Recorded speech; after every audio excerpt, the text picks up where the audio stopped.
What's up, fight fans? This is Kurt DeVille with Counterpunch Boxing News, and I have some new news concerning the interview that Shelly Finkel recently made on Talk Sport. Okay, and he explained why he wasn't talking to Eddie Hearn. He explained why he wasn't replying back to the emails. Okay, so let me dissect this particular interview. It's only a couple minutes, and I have to counterpunch this accordingly. So listen to Mr. Shelly Finkel as he explains why he's not talking to Eddie Hearn. And it was not worth a return reply even. And I'll tell you why I'm not talking to him at all at this moment, so you know. And I've told it to people off the record, but I'll say it the way it is. When Canelo was fighting at Madison Square Garden on December 15th, that week, early in the week, Eddie called me, and he said, "Can we meet?" I said, "Let's do it on the phone." He said, "Look, I have a big office." I said, "I don't want any office from you." I said, "The Eddie Joshua show is over. If you want to make a fight, we sit down and make a fight. We'll worry what the split is when we sit down. And then we'll go out to promote the fight to make it the biggest fight possible." Okay, so Eddie Hearn calls Shelly Finkel earlier that week, mind you. And then, if you guys can remember, December 15th is when Canelo Alvarez fought Eddie Hearn's fighter, Rocky Fielding. Okay, so that was a fight week, and he wanted to meet. Shelly Finkel refused to meet. Like he said, let's talk on the phone. Okay, so Eddie was like, "Okay, I have a huge offer for you." He said, "I don't want your offer. I want to sit down and make a split." So that's where we're at with that. He said, "We'll iron out the details." He said, "The Anthony Joshua and Eddie Hearn show is over." Okay. If you want to, we don't want handouts. If you want to sit down and iron out a 50-50 split, we can do that. And Eddie said, "Okay, well, when do you want to meet?" He said, "I'll email you." Okay? That's what he just said. "I'll email you." So it wasn't even a definite time where you wanted to decisively set a date. You know what I mean? Set a date for you two, being the manager of Deontay Wilder and the promoter of Anthony Joshua, sit down and talk. Okay? Actually come face to face and iron out some, some deals and some details. So anyway, He said, "That's fine with me." He says, "When do you want to meet?" I said, "I'll send you an email. I'll look at my calendar." I sent him an email saying Friday the 14th at 3 p.m. He never responded. okay, now here's the deal. He said, "I'll send you an email." Now, on Friday the 14th, again, who was fighting on the 15th? What was going on that particular day? Canelo Alvarez was fighting Rocky Fielding. He was fighting Rocky Fielding on the 15th. You have the weigh-in, you have press conferences, you have interviews of your fighters. You have to be there to promote that fight, to promote your fighter, to answer questions from various reporters and journalists.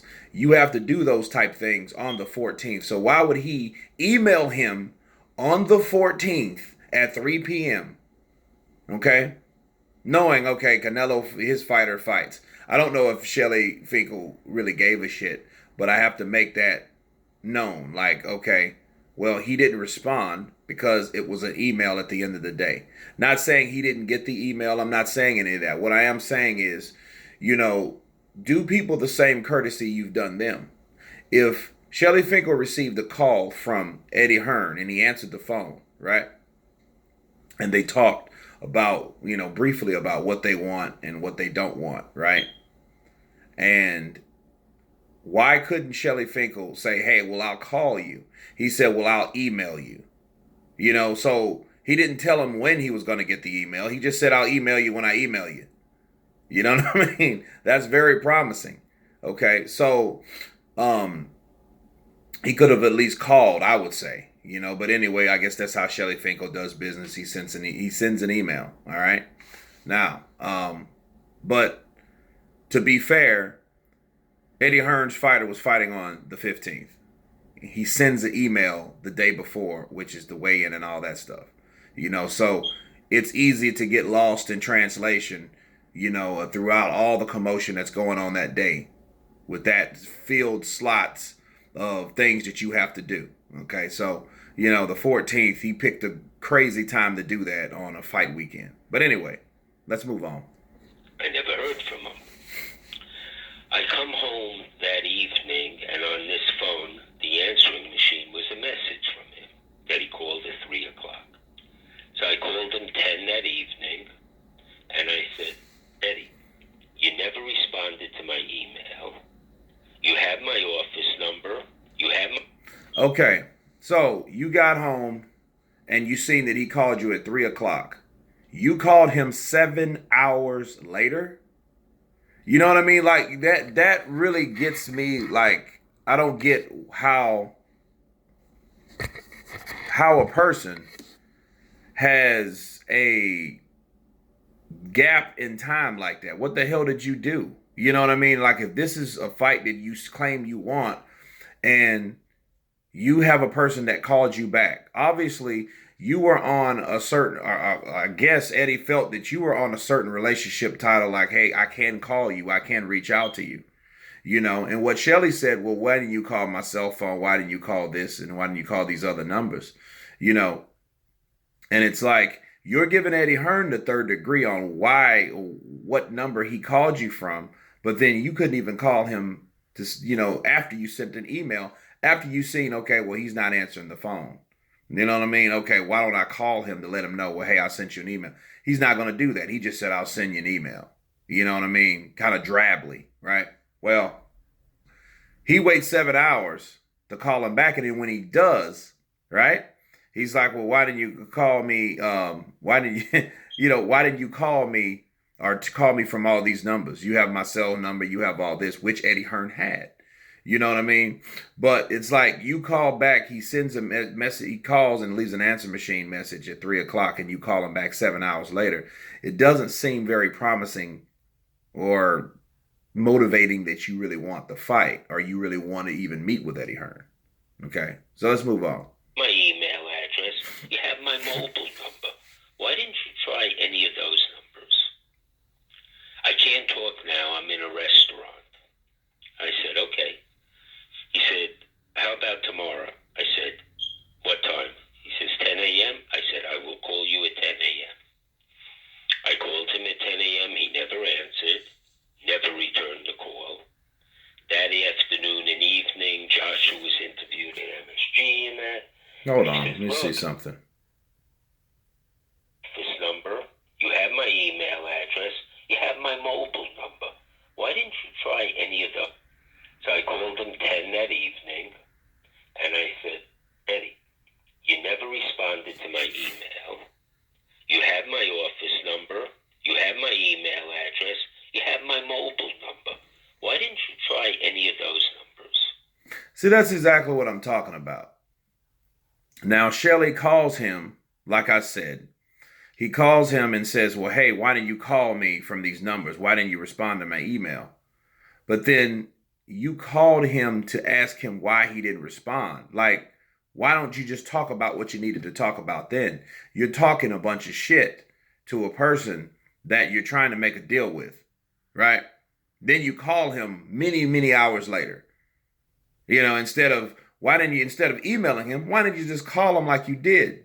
You see what I mean? That this is what I'm talking about. He's saying, Shelly Finkel saying, why didn't you email me, right? Or why didn't you respond to my email? You have my mobile number and all this. So obviously Eddie called him back and he missed the call or whatnot.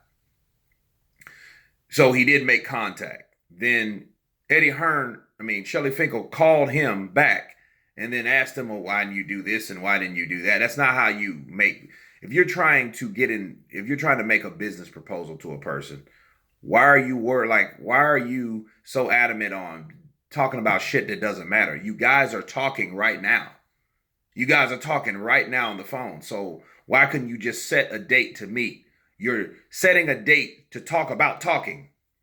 That's what I'm saying. That's what I'm hearing. You're setting a date to talk about talking, and then you're giving him the third degree on what source of communication that he chose to call you on. And then when you got it, you admitted you seen it at 3:00 and you waited 7 fucking hours.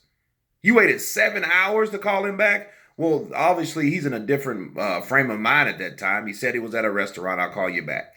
You know what I mean? So anyway, I just wanted to make that point, you know what I mean? Because that's a long time, and that's not really assurance that you wanted. I can't talk now. I'm in a restaurant. I said, okay. He said, how about tomorrow? I said, what time? He says, 10 a.m. I said, I will call you at 10 a.m. I called him at 10 a.m. He never answered, never returned the call. That afternoon and evening, Joshua was interviewed at MSG and that. And he says, look, what does the guy want? I'm giving him Wembley, and I'm giving him... Stop giving me.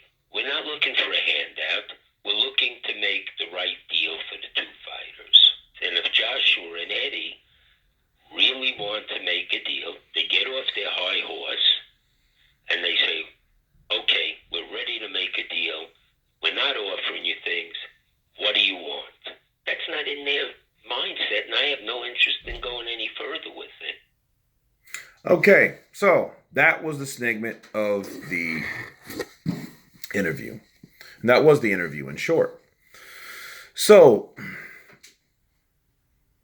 basically, you're saying that Eddie didn't call you back, which he should have called you back. But of course, this was the 15th. Okay, this was the 15th.